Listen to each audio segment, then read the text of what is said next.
नमस्कार दोस्तों, मैं हूं सौरभ शर्मा। आप देख रहे हैं भारत 24। एक स्पेशल गेस्ट है, एक स्पेशल कहानी है और एक स्पेशल सीरीज है। सब कुछ स्पेशल है तो एक स्पेशल इंटरव्यू मैंने आपके लिए कंडक्ट किया, आपके उन फैंस के लिए जो दिगांगना के। दिगांगना, बहुत बहुत स्वागत है आपका भारत 24 में।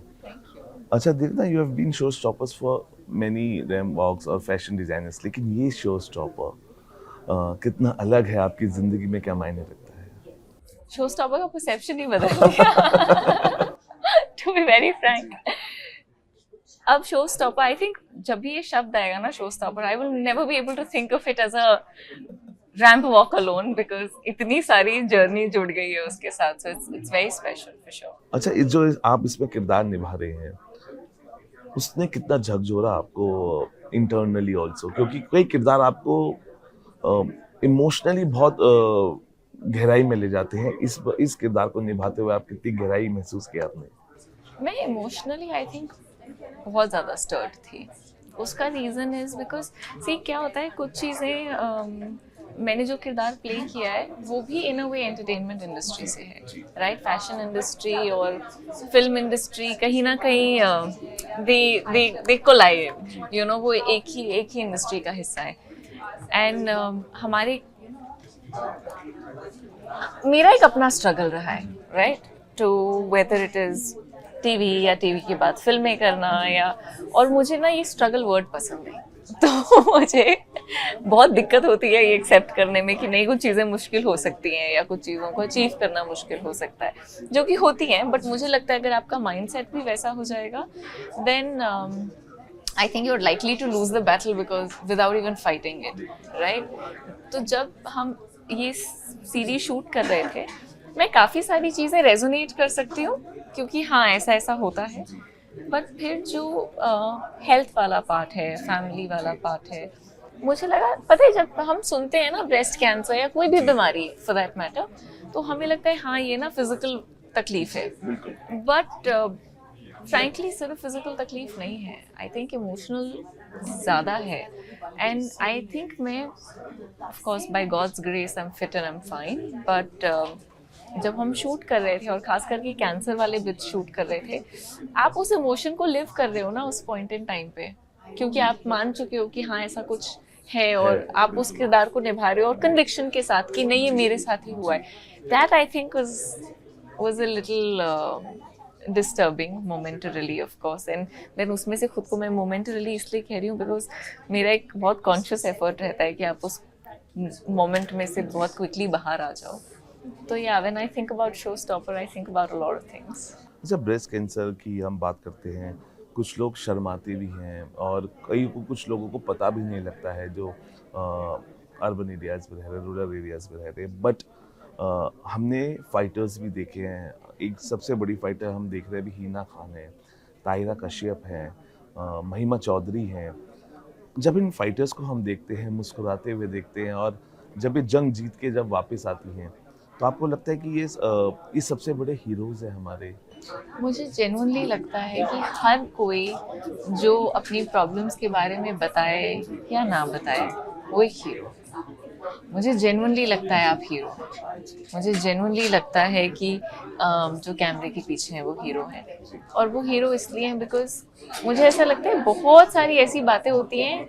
सी एज अ पब्लिक फिगर ना, आप कई चीज़ें प्रोनाउंस कर पाते हो, राइट? जो लोग हमें देख रहे हैं, शायद हमने उनका वर्जन या उनकी लाइफ नहीं जी है और हम उनकी स्टोरी नहीं जानते हैं। मैं ऐसे बहुत लोगों से मिली हूँ, चाहे वो प्रोफेशनली कहें, ऑफ कोर्स जो स्टैब्लिश्ड हैं या जो स्टैब्लिश्ड नहीं भी हैं, जिनसे आप कॉमन फ्रेंड्स या शूट करते समय बिहाइंड द सीन्स मिलते हैं, जो आपके एक्टर्स नहीं है लेकिन कैमरे के पीछे काम करते हैं। एंड यू सी कि उन सबकी लाइफ में एक हलचल है, बिल्कुल, राइट? वो हर कोई अपनी हलचल से अपने तरीके से हैंडल कर रहा है, टैकल कर रहा है, अपने अपने लेवल पे देख रहा है। तो मुझे बड़ा प्राउड फील होता है हर उस इंसान के लिए, हर उस इंसान से प्राउड फील होता है जो हताश नहीं होते, जो ये सोच के हार नहीं मान लेते अरे अरे मेरे साथ क्या हो गया, बिकॉज यकीन मानिए किसी ना किसी के साथ कुछ ना कुछ जरूर हुआ है। आप कहना चाह रही है बेचारा कोई शब्द नहीं है, बेचारा शब्द होना ही नहीं चाहिए, उसे एक पोटली में बांधिए और नदी में फेंक दीजिए। कैसे बेचारे, क्यों बेचारे, बेचारा कभी फील नहीं करना चाहिए। दिखांगा मैं आपकी नॉवेल्स देखता हूँ, बहुत गहराई है, डेप्थ आपकी नॉवेल्स में दिखाई देती है। ये कहाँ से आप इतनी डेप्थ लाती हैं? बिकॉज ये सोच, कहते हैं ना कि सोच आना ही एक सबसे बड़ी बात है, और जब सोच आती है आप उसको कोरे पन्ने पे अपनी सोच को उतारती हैं। ये डेप्थ कहाँ से आ पाती है?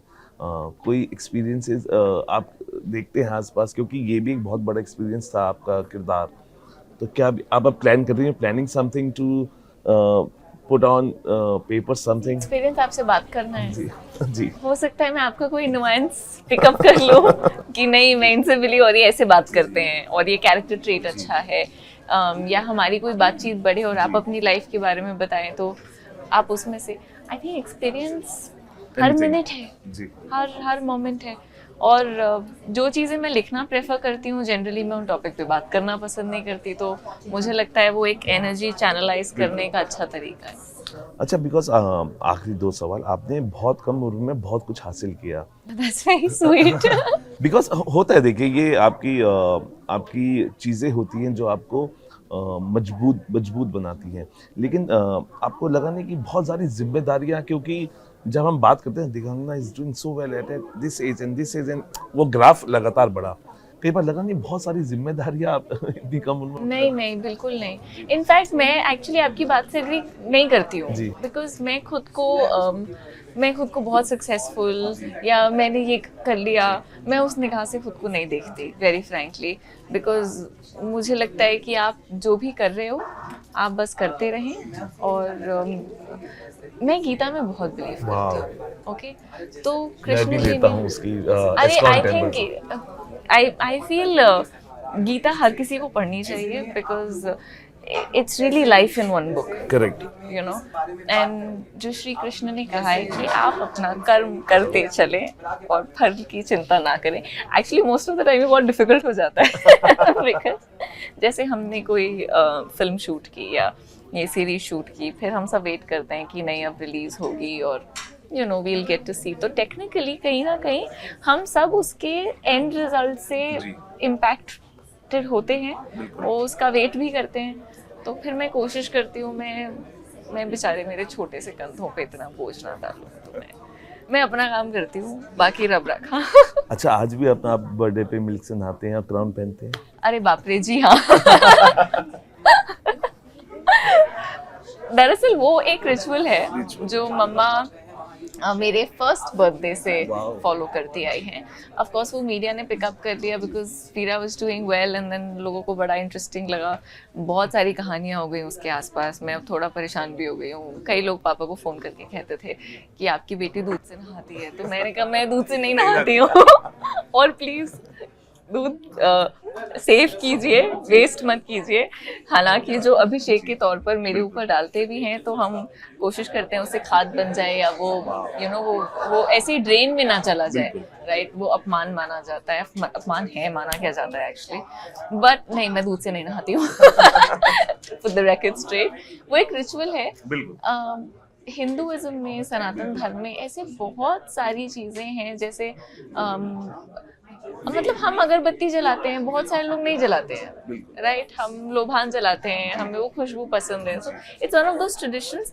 एंड आई रियली थिंक कि मेरा बर्थडे मुझसे ज़्यादा मेरी मम्मा के लिए स्पेशल है, because she thinks that it was her birth as a mother and she really looks at it from that point of view, and I'm the only child, so I feel like I don't want to ever break her heart because मेरी माँ मेरे लिए बहुत ज़रूरी है, मेरा परिवार मेरे लिए बहुत ज़रूरी है, and anything that makes them happy in any way I am happy to do, and I know that वो ऐसा कुछ नहीं करेंगे जो कभी किसी और को हार्म करे, you know। तो आप अपनी लाइन में रहते हुए एक दूसरे को खुशी दे सकते हैं तो बेशक देनी चाहिए। अच्छा दिगांगना, आप रिलीजियस है या स्पिरिचुअल है?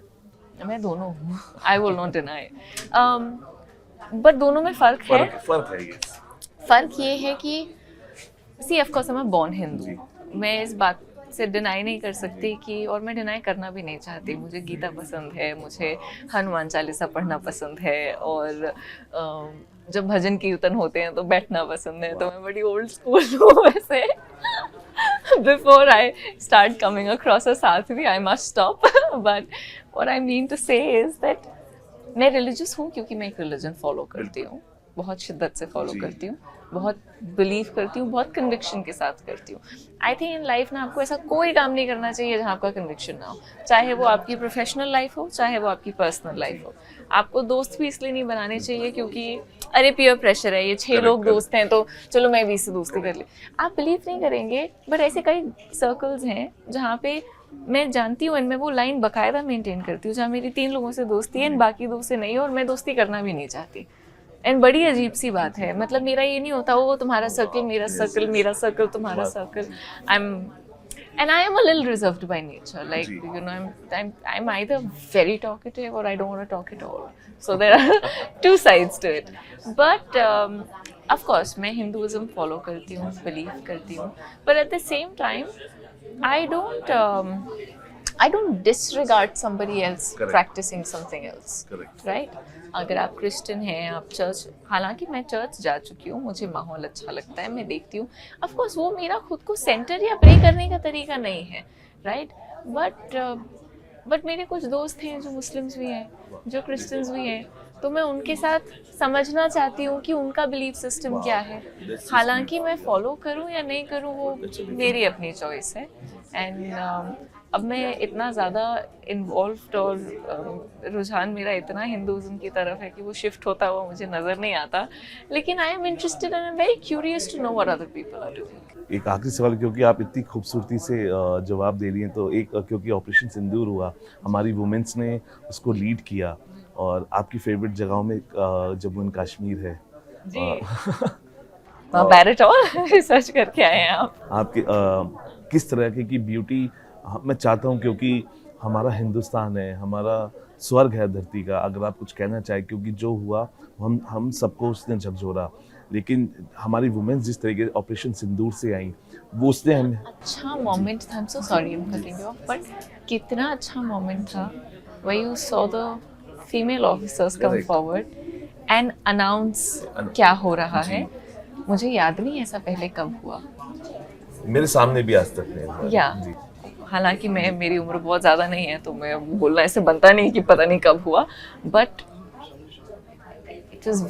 it was very it was a moment of pride in a different way, you know, and मुझे लगता है वॉर ना, सॉरी आप कह रहे थे, आप पूछ लीजिए। नहीं, मैं कहता कि हमारा स्वर्ग है वो हमारे हिंदुस्तान जो कश्मीर है, और आपका भी फेवरेट डेस्टिनेशन है, तो वहाँ किस तरीके से जो हमें झकझोरा, लेकिन वहाँ जाना कोई बंद ना हो, क्योंकि वो आज भी हम मतलब लोग डर रहे हैं या नहीं डर रहे हैं, लेकिन मैं आपका टेक लेना चाहता हूँ, कश्मीर आपकी नज़र में कैसा है?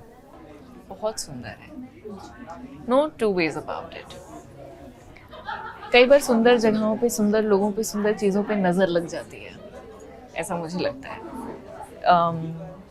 इट्स वेरी डिस्टर्बिंग कि वो आपकी कंट्री का इतना प्यारा, इतना सुंदर हिस्सा है, और बार बार उसके साथ ऐसे इंसिडेंसेस जुड़ जाते हैं कि लोगों को लगे कि वहाँ नहीं जाना चाहिए या वहाँ रहना डिफ़िकल्ट है। बहुत ही सेंसिटिव टॉपिक है, बहुत सेंसिटिव हिस्ट्री है, मैं उसमें से कुछ भी डिसरिगार्ड नहीं कर सकती, राइट? बट आप on a very common level मैं जानती हूँ वहाँ क्या हुआ है, क्या हो रहा है, हालात कैसे हैं, बट वो सब कुछ जानने के बाद भी आपको लगता है कि मेरे देश का हिस्सा है, मुझे जाने दो ना। मतलब इट्स लाइक मेरा भाई है, नाराज है, कोई बात नहीं, मना लेंगे, राइट? आपको साइकोलॉजिकली ये नहीं लगता कि अरे मेरा भाई है, मैं इसको बताऊंगा। आप ऐसे सोचने लग गए तो फिर तो फिर तो आप गए, you know. And I anyway don't think कि war is ever a solution. War is never a solution to anything. Eventually जो लोग नहीं रहते हैं ना, उनकी लाइफ कोई आके रिटर्न नहीं कर सकता। ये कोई कॉम्पनसेशन नहीं चल रहा है कि एक बंदे को गोली लग गई और फिर दूसरे बंदे ने आके कॉम्पनसेट कर दिया। यू कांट, आप प्रैक्टिकली नहीं कर सकते। So it's disheartening, but I just hope for a better future जहाँ पे हम इन सब चीज़ों के बारे में बात करने के बजाय इन चीज़ों के बारे में बात करें कि अरे कश्मीर को और कैसे सजाया जाए, बिल्कुल यही मेरा मकसद था। और थैंक यू दिगांगना, आपने हमसे बात की। मैं दिगांगना के लिए सिर्फ इतना ही कहना चाहूँगा कि दिगांगना एक ऐसा दरिया है जो अपना किनारा ढूंढ लेती है, और जिस तरीके से वो शो स्टॉपर में अपना किरदार निभा रही है, वो भी एक किनारा है उनके जीवन का। बहना ज़रूरी है, अपने किरदार में वो बह रही हैं, एक करियर है, बहुत अमेजिंग किरदार अभी तक आपने देखे हैं, लेकिन उसमें से एक मैजिकल अवतार, कहते हैं ना, when you are doing something good, उस पर मैजिक होता है, मैजिक हैपेंस। आप शो स्टॉपर देखेंगे तो इट इज़ अ मैजिक, और and she is create a magic on screen. आप देखेंगे बहुत जल्दी, इमोशंस भी हैं, और एक ऐसा टॉपिक है जिसके बारे में बात होनी चाहिए, और एक दूसरे के साथ खड़े रहना मुझे लगता है कि सबसे बड़ा सॉल्यूशन है किसी भी चीज़ का। आप एक दूसरे के साथ खड़े रहिए, खुशियाँ बांटते रहिए, और ऐसे ही दिगंगना को मुस्कुराते और आप भी मुस्कुराते रहिए। इनको मुस्कुराते देखते रहिए। फिलहाल अभी के लिए इतना ही। आप बने रहिए भारत 24 के साथ। Thank you.